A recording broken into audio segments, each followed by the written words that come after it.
సుజాత వచ్చేస్తుందన్న హడావిడిలో చూస్తున్నాడు తప్పించి, తన ఈ వింత ప్రక్రియని వెనక నుంచి కోడలు ముందు గది కిటికీలోంచి గమనించినట్టు తెలుసుకోలేకపోయాడు.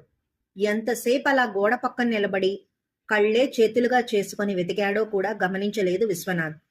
కాలు చివరంటా లేచి దిండు అవతల తొంగి చూశాడు. తను వేసిన పసుపు రంగు అట్ట పుస్తకం కనిపించి ఉత్సాహంలో సుజాత తలుపు తీసి లోపలికి వచ్చే చప్పుడు కూడా వినపడలేదు విశ్వనాథ్కి.